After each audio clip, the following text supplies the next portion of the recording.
Now, welcome to another Let's Talk Some Skeleton Crew, where this time it is episode number 6 that we will be discussing, and we will do that by kicking it off with Naboo's thoughts on this latest episode. While I did not like this episode quite as much as I liked episode 5, I did enjoy this episode. I feel like it was character development done right. It was much like episode 4 in my book, where it was primarily character development and light on anything and everything else. Though, I shouldn't say that necessarily. I thought there was some cool action in here. I thought visually it looked good again. Yeah. There was a bit of, progression with the bigger story, since we think Jod is now weaseled his way back in with the pirates and is going to go... Sort of. They don't seem to trust him, but they don't lead us to the treasure. Yeah, he's or going else back to it. we'll have you wink wink walk the plank. Yeah, the airlock plank. Yeah. I kind of liked that. I thought this was a really good episode, other than the fact that it was once again really short. Oh yeah, and again, just it kind of lacked that oomph for an episode in and of itself, I thought. Oh yeah, I think they could have done a little better with that. I do think it's funny that their ship, the Onyx Cinder, is looking different. It looks like, it used to be like some sort of like a pleasure yacht almost, and then the pirates got a hold of it and they let's armor that thing up and put extra thrusters, and of course now it's back. They've ditched all that, yeah. Mm-hmm.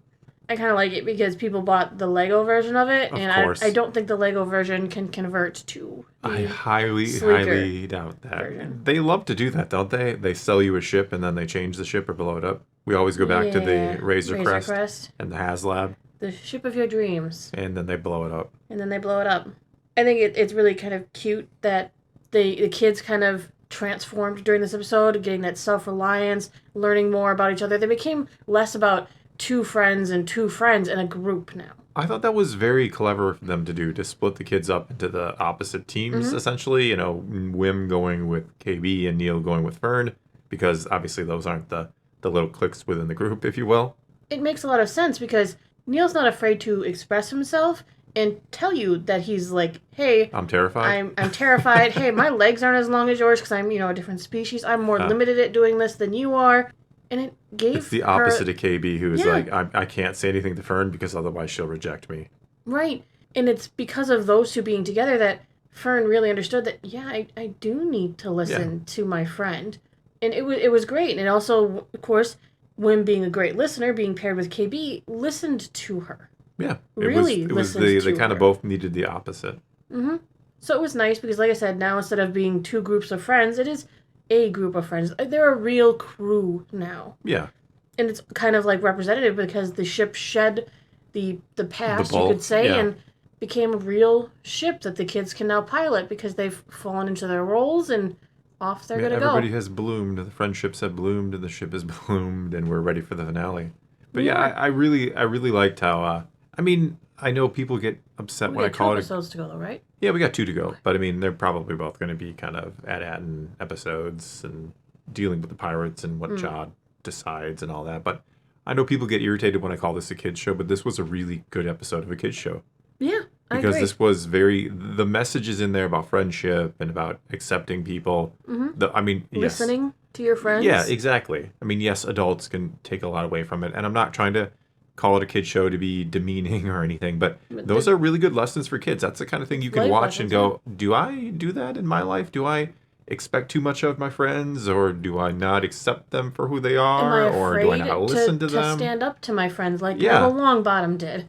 Well, no, that's true. If you can't tell your friend the truth, or you're afraid they're going to reject you if you're honest with them, then they're not much of a friend. Or, they aren't a friend if you tell them that and then they reject you indeed. So friendship is a thing where both sides need to understand the other side. And absolutely. So it was really nice to see this for the kids, that they've come full circle and now we see them, they've grown. They've all changed on this journey, on this adventure that they went on. And they're going to come home as different people. Yeah, they've done a great job showing the growth of all the kids and kind of a change in all 4 of them. Mm-hmm. Like you said, they're literally coming home different kids than they started out as. And the young actors have done a great job of selling us on that as well. Mm-hmm. They have done a fantastic job. I know it sounds bad, but I always worry when there's young actors in productions because they don't have the experience that the older actors do. But these kids have done phenomenal. Yeah. And you're going toe-to-toe in the same show with Jude Law, who, again, knocks it out of the park in this episode, I thought. Oh, he gets yeah. like 5 minutes and he capitalizes on every last second. Literally. Literally, yes. Literally uses The- every last second to The capitalize upon. plasma Yeah. hourglass. I Yeah. thought that was really cool looking. I did too, kinda yeah. want one of those. I think it would look nice. I'm sure they'll sell them on I'm sure you're Disney right. Plus Store or whatever they call it these days. I mean, it's interesting because he's still just like lying and flubbing his way through life. He's like, I've always been hungry. Is that just a story he's telling? Another gain for sympathy? Is he lying? Or are there any truth to his words? I think there's truth. I felt like there was a lot of real, genuine feeling in that speech Some where he genuine has been hungry. Genuine Jod, yeah. Where he has been hungry his whole life. And I think that is because he's been kind of on his own since a very young age. Whatever happened to him, and again, I think he was at some point a part of the Jedi Order. Mm-hmm. But whatever happened to him, he's been just roughing it on his own pretty much ever since. Or been with other people that he cannot trust. You mean like pirates? Yes, exactly. Speaking of the pirates, I'm actually surprised that more of them weren't killed in the lava. Not the lava, the acid. Yeah. You know, acid, lava, different things. The same but different, yeah. Mm-hmm. I thought Probably for the sure same we would have result, lost yeah. Urkel because we thought we You can't lose her. He hadn't done anything yet. lost. I always get Or a little... Pocket. Yeah, I always get a little disappointed when, you hear of an actor being in a show and you get kind of excited. Because I watched Family Matters years ago and I like... It was the thing. Yeah, to it was watch, part... Yeah, with like the Friday night. Thank God it's Friday on ABC. I'm sure many of you remember that. But I mean, you kind of hope Urkel has a really good role. And then it's like, so far he hasn't really done anything. Not that he's been bad. I'm not trying to be mean, but... He's not a principal character, and that's fine because I No, think he's not. I really enjoy Captain Brutus. I enjoy Yeah. that he's an alien. I Yeah. like how expressive and emotive he is within his puppetry animatronic suit thing. Whatever he is, yeah. Because there's works and prosthetics, but there's probably animatronics, just like with Neil. Yeah, it's probably a combo, and it looks so good because it's actually does. there. It's not just some CGI It artist, and I'm works. not saying, hey, we don't need CGI artists, and you don't do a great job, but Well, you're speaking of the practical effects. How about that crab? yeah, that was all stop motion. Yeah. It was done all stop motion. And they And it spent all that looked time, and it was on great. screen for like 30 I seconds. know, I It's wanted kind to of a see a little shame. more of the crab. Yeah. But at least it wasn't, after Ahsoka, it wasn't like two groups of good crab people. Oh yeah, the crab people. Follow. And then they'll eat you. Yeah, They're going to feed you to the giant crab from Moana. yeah, and then there was another big crab thing that was going to eat the ship. There's crabs everywhere. Well, that wasn't a crab. That was like No, it was more like a monster. that reminded me a little of Wall-E. I don't know. I can see that. Okay.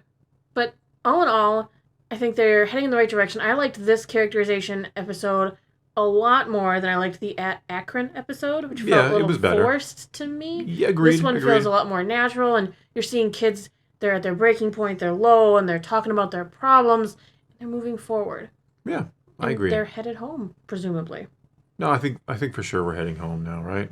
2 episodes, we get back to AT-AT, and they're gonna find out what's wrong, and then the next episode, the 8th final episode, we fix what's wrong, essentially. Essentially. Yeah. Yes. I also was happy that they realized the X-Wings were the good guys. Yeah, I enjoyed that they And had that been they firing didn't at kill them. any... Can you imagine how it would have been if one of the kids Had shot killed one it, of them yeah. down earlier? Yeah. Oops. Oops. Yeah. Yeah. But I'm hoping we'll get to see more SM-33 because you only had like one cameo this episode. and Yeah, he's I very like high his point. one cameo was hilarious. Like, get him SM-33, and he starts popping up and gets shot, and that's it. Yep, that's... Nicely done. That's the kind of humor I can appreciate. It's good humor, and it's more realistic. Yeah. The pirates aren't going to wait for him to climb up there and start beating them up. It's kind of funny that it is very realistic. I think that's Mm-hmm. what makes it funny, because you would imagine if you did just order the droid in there and there's like 10 pirates with guns drawn, they're just going to shoot him. And that's what they did. Yeah, they're not going to be like, hold on, guys, let him crawl Yeah, out of let the him crawl out of manhole there first. and toss us around and make us look stupid. Yeah. Mm-hmm. No, I think they've done a fairly good job keeping the pirates piratey Yeah, without being either too extreme or going too far where they're just not a threat at all. I agree with that. Yeah. Yeah. Well, I think that's going to be all we've got for you this time. Now it is your turn. Take to the comments below. Tell us what you thought of this 6th episode of Skeleton Crew. And let's talk some Star Wars. And until next time, thanks for watching.